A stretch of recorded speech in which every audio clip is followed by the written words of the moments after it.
and what it exposed my mind to. So, you know, oh boy, I was so poor at this time. It's ridiculous. Y'all was just, oh my God, I was so poor. I can't say that enough. I was poor as fuck when I came to Georgia. Like, I'm talking like this job, I really can't talk shit about it because it took me from that poor, desolate place to being established. You know, when I say I was poor, I mean, I'm a manager now. And that's why they just changed it. So we're doing 50 hours instead of 55 to 60. Literally, they just changed this. Literally, I'm talking like in the past 2 weeks type change. But I wanted to learn how to build teams. So for the network marketing purposes. So I came here to learn I came to the restaurant industry to learn the soft skills, the interpersonal skills, the team building skills, because I'm largely an introvert and I knew I didn't have those skills. People consider me to be an aspiring or a person that's motivating or etc.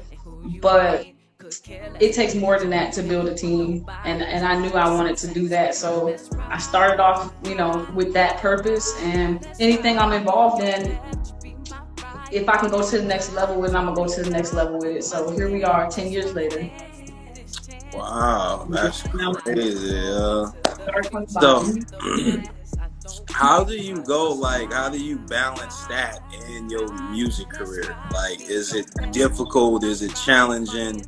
Do you still have time to do your performances you want to do and do your appearances you want to make? Is it still possible for you with that type of schedule? Yeah, well, my mom bought me a program when I was in high school. It was called Where There's a Will, There's an A. Okay. And I take the same approach. Where there's a will, there's a way. I mean,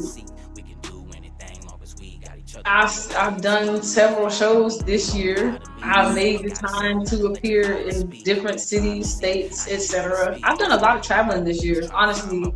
I only sat still for about 2 or 3 months because I was trying to regather and, just sit down for a few months. But I would say for like the first 7 months of this year, I was out of town at least once a week.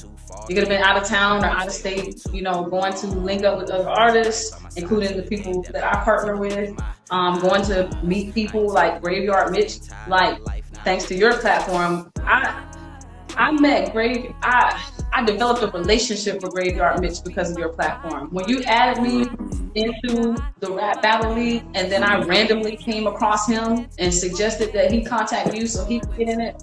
After that, I went, my goal in the group was, emphasis on was, to go and meet, link up, do tracks with, do shows with other artists, etc. Mitch is one of those people. So my first show this year, and I'm talking like a 30-minute set with me, Mitch, Young Duke, and another artist he brought. This was just our show. We paid for this. We staged it out. We had fire. We had lights. We had cameras. I remember that. That shit was lit. Yeah. And this is off of somebody in the group. That's why I'm looking at these niggas in the group like, y'all are acting real gay right now. Like, do you not know niggas is out here making real life moves and not just like battling each other in verses? That's what I was trying to say in the group. Like, bro, coincidentally, the 3 people who did not turn in their verses are the 3 that are busy doing shows, because that's honestly why Graveyard Mitch did not turn in his verse. I already know he's got a show on the 10th at the place that we secured at the last time that we went to perform there in Atlanta, the Future Bar Underground, and he's stressing about getting everything straight with that. So I already know. Same thing with Young and Active. He's releasing EPs, he's releasing tracks and songs and shit. Yeah. So same thing with me. I'm releasing tracks. I'm doing interviews. I'm doing shows. So it's not the same as the nigga that's just sitting in there hungry for the next battle. Nigga, battle me and then link up with me. It's other shit to do. Battle me, link up with me, cause really the jewels isn't linking up with me. I'm not saying fuck the battles, but nigga, when you get together, you know what I'm saying? There's so much you can do together. I had an opportunity several times to link with Ross Hockey, but our timing just never matched up. He was at work when I was out in the A, nearby him, etc. But I mean, I get my schedule a month in advance. So, well, not a month in advance, but I get it for the month. So if I know I got a show coming up, I just ask for that time off. Day or two before, day or two after, go out there. I don't just do my show. I go out there, I spend time out there. I network, I mingle, find a new connect while I'm out there, try to get in the studio with somebody, try to get on film with somebody. That's great to have that type of luxury, though. That's dope. That's your, you know, yeah, they hooked you up with that. You know what I mean? That's what's up. Yeah. That's what's up. So now that you know what I mean, you live in this type of lifestyle and you're able to have that type of luxury where you can, you know what I mean, month in advance, you can, you know, pretty much call out the schedule you want. But does it make you appreciate all the times when you had nothing?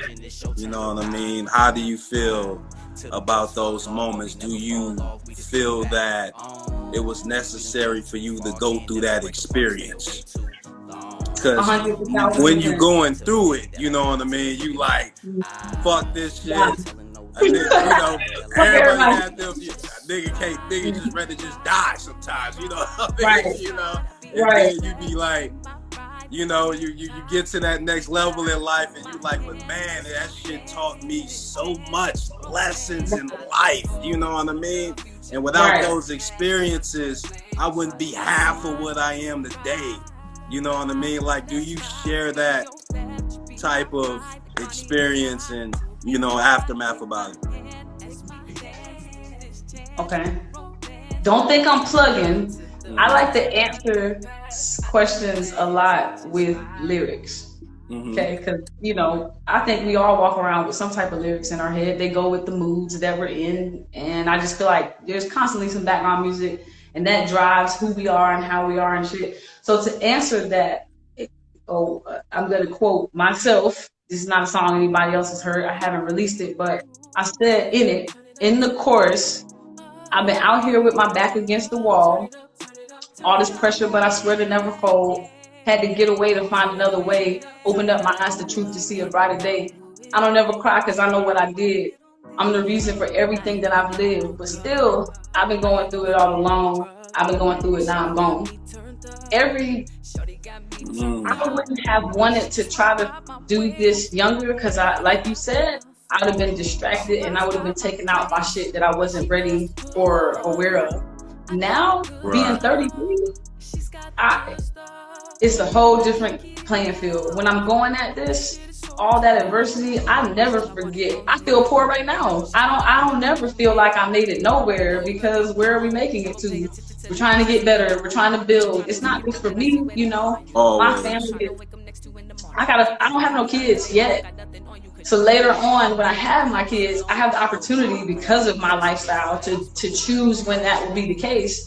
But I want to do, as it says somewhere in the first couple chapters of Proverbs, where basically as a parent, you have a responsibility for setting up your kids' and not just your children. And, you know, with us, generational wealth is not non-existent for the most part. Yeah. So that's my mentality every day. I'm setting up for when I'm done rapping, when I have my family, when I have my estate, my trust, my will, my all of that, you know. And I never forget when I was poor, because I didn't have longer than I've had. So I'm always gonna be this person. I could get a $1 billion record deal today. I could get a song with Drake and every other nigga that's out right now and become a household name, and I would still act like I'm poor. I'll be J. Cole, basically. Right. Riding around the city on the bike, ain't got no security, just spread love and peace, lived his life, no bells and whistles. I don't really like attention, so it's already hard to do the music shit because I don't like being on camera. And yeah, and that's pretty much 50% of the job. You feel what I'm saying? These days. Unless her just she was in the shadows for like a 2 hours. Like, damn, girl, I want to. My spirit animal, boo. Ain't nobody see you. You a shadow, bitch. Dropping bangers in the shadows. That's what I'm talking about. Yeah, Woo. man. Yeah, So, man. But yeah, you man. know, So let's talk about the rap league a little bit. Okay, so turn my music down for this. yeah. So to you personally, who do you feel, if you can name, always ask this, top 3 artists in your opinion in the rap league, straight off the top of the dome? Who you got? And I gotta name 3. I can't stop at 2. 3 off the top of the dome. Let's get it. Top 3. All right, I'm gonna say my 3 favorite. My 3 favorite. The ones I got respect for. Right. Spook. I'm not gonna lie. Spook was my favorite because Nice with it. you know he was. I've been in this game for years. Maybe on the same city, but I'm a different animal. We can go toe to toe and see who can handle who. Like the only one that was, you know. Nice with it. Yeah. I really gotta give respect to Brandon. He already knows how I feel about his boring assness, but he is, you know, still nice with it. And then my third, and I think the person that's more of a contender for me, that matches my style in my mind, that will be a problem for me, is gonna be Ross Hockey. You know, I don't. That's interesting. Did y'all listen to his verses? Like, he's not writing, you know, AB rhyme schemes. Your boy is not playing with nobody in here. He dropping fucking paragraphs. Man. It's so his verses be so detailed. It's like a whole fucking story. You know what I mean? That's what I tell. I'll be like, nigga, you go against Rasaki, he's gonna drop a whole story on your ass. Just be prepared. You need the whole week to write. You gotta write a little bit every day. Yeah, well, that's what's up, man. But that's what's up. So which do you prefer more? Do you prefer rapping or singing? Because I know you do both. Both of them are just, it's both. If you were listening to, I couldn't turn this playlist up. Every other song is R&B rap, R&B rap, R&B rap, R&B rap. That's just me. You know, because I don't see how people stay in one character. You don't have one mood. I don't want to fucking sing all the time. Sometimes I want to be a thug. Sometimes I want to put on my hat, put on my chains, ride out with my niggas, and gang sign out the window. And then other times I want to, you know, sing. It's just, what am I talking about? That's really what's going to decide what the topic is. I don't really venture too far one way or the other when I'm singing or rapping. When I'm singing, it's usually, I like to promote the love between two people. Not be out in the club and fucking, you won't really hear any songs like that from me. I might be featured on something like that just to do it, but I tend to refrain from doing that. I like to be honest. So I like to sing about my love, and I like to rap about my success. And so is we ever gonna get like a full Brandee Britt R&B album? Is that ever gonna come out? I have a whole R&B album right now. I just don't. It's just taking me a long time to build up the confidence to release this shit. I have been recording for years, so I was just thinking today, like, damn, there's so many songs that have come and gone that people may or may not ever hear because you never released them, and now they're 10 years old, 15 years old, 12 years old, 8 years old, 1 year old. Like, I'm just about, at this point, I'm just about to upload everything I have. So, like, when is the next album dropping? The next Brandee Britt album dropping? When is it dropping? When is it gonna be released? And I'm gonna be honest with you, I don't know what the hell I'm doing. Okay, so I just almost, you know, I'm tiptoeing. Okay, these little 5 songs I got available on iTunes and Apple and all that shit. Boy, it took so much to get them out there, but you know, I'm a lot more comfortable, I'll say. And you know, your boy Heston has really been pushing me, and I know you can. I'm a self motivator, but when it comes to this music shit, you know how it used to be. You used to have a team that was dedicated to you. You had a DJ, you had an engineer, you had a producer, you had a manager, you had people who were focused on your growth and development. And now they just have motherfuckers that are out there just like, oh, who